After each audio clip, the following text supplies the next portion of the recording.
We want to get into matters to do with the state of the economy, and I'm now joined by Mr. Reuben Kimani, the Chief Executive Officer of Username Investments, a real estate company, and of course he'll be giving us the latest developments around what the lifting of the curfew means for the economy, and also what are the trends that he is seeing in the real estate sector.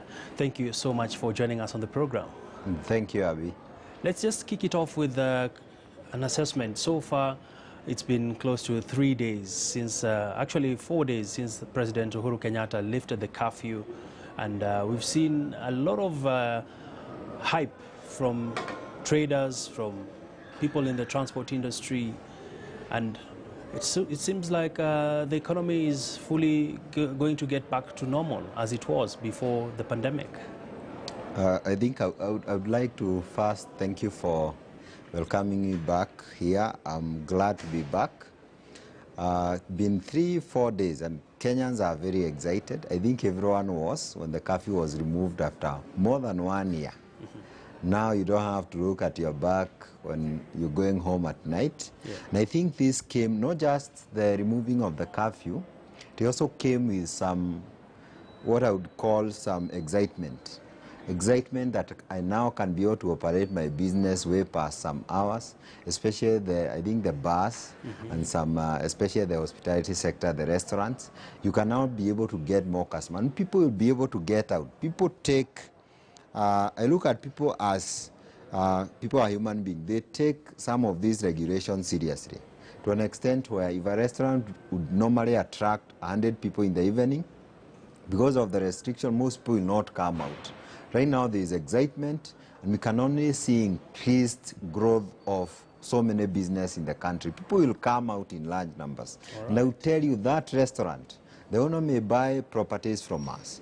The people who come, who work there, their salaries might also be increased with increased business. Of course, there is some excitement, and we hope this business increase will also affect many other sectors, including the real estate where I come from. All right. And we also saw a number of reforms the president did make in regards to ensuring that he gives a sort of stimulus package where the financial sector is one of the beneficiaries, where we'll see people who had borrowed money and they were listed in CRBs. The president directed that the financial regulator to ensure that this is implemented from a position of borrowing, and for lenders who are borrowing 5 million shillings and below, who are already in the CRB. The lifting of this, what does it portend? Does it mean more business for people to be able to get loans and utilize it for driving their businesses? Of course, yes. And I think that was strategic enough. Of course, to the lenders will have a lot of pains because some people will default in the process. But let me tell you, if I look at my business, for example, most likely 3 out of 10 of the buyers, they come through a financial institution. More than 3 out of 10, that is 30%. If I can get more people coming to buy properties from us, just because now they are no longer affected by the listing of CLB, of course that will mean more business. And of course this has a ripple effect, because there are so many businesses in this country that depends on people who are taking loans. To be honest with you, most businesses, if there are no loans, they will not be there.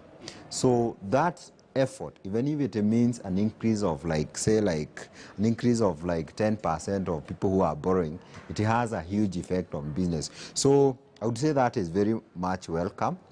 May stay for a while, but of course the lenders also need measures to ensure that they also make profit. People don't go away with their money. But it is very good coming from the effect of the pandemic, where the economy shrinked. Actually, the global economy is shrink by almost 42%. It's only now that people are getting vaccinated, curfews are being lifted, that you'll see more businesses and more countries growing. So it is very much welcome, and I'm also glad. And I'll be welcoming anyone who may have a position to take this loan facility to come and buy properties from us. Take that opportunity. All right. Yes. And speaking about vaccination, we are seeing close to 10 million Kenyans have been vaccinated so far, and this the government is still keen on driving this up. But let's talk more about the trends you're likely to see, especially in the real estate sector. Now that you're seeing there's going to be more economic activity by the fact that we're slowly going back to the 24-hour economy. What does this portend for real estate players like yourself? What do you see in the near term? There are very many ways of looking at it. One of the things that have been affected is the residential sector. What used to happen is that people used to go to work. Over the period of 1 year, most companies have realized it's not a must that you own an office. So a good number, including corporates, big ones, for you to go to the office, you must be tested, you must have vaccinated. So it means some office space is becoming vacant as well. Also, in terms of residential houses, you'll find that because most people lost their jobs, a good number lost their jobs, or their incomes were reduced, you'll find that most people move away from the very high end. Kina Kilimani, Kilelesho, they used to buy to pay a lot of rent. Then they go to satellite towns. So we expect the satellite towns to keep growing at a much higher rate than they used to be, because that's where it's like an oasis. People are running away there because their income have reduced. You need to pay less rent. Because they also realized you can work from home. So you'll find the commercial space, the residential space, especially the higher end market, will be affected. Of course, there is also the capability of people, this is called purchasing power. The capability of people to buy has also been affected for some time. Right. But you see the government all over the world, they're asking people to get vaccinated so that they can reopen the economy. Once you reopen the economy, people get jobs. Once people get jobs, they're able to take loans or stuff like that. They're able to increase their purchasing power, and that's how they will come to username investment to buy properties and also rent maybe higher-end residential apartment they could not afford. Okay. So I would like to, we'll see more of residential satellite towns going up. Actually, we saw that in Gong last year. All right. It was the place that, in terms of appreciation of prices, the price went so high. Because of that effect. Many others, Tengera, Kangudo Road, Wayakiwe here, and stuff like that. All right, very in-depth perspectives there. Thank you so much, Reuben Kimani, CEO, Username Investments, for your insights and always for availing yourself to speak to us on these economic issues. Well, we want to go on a quick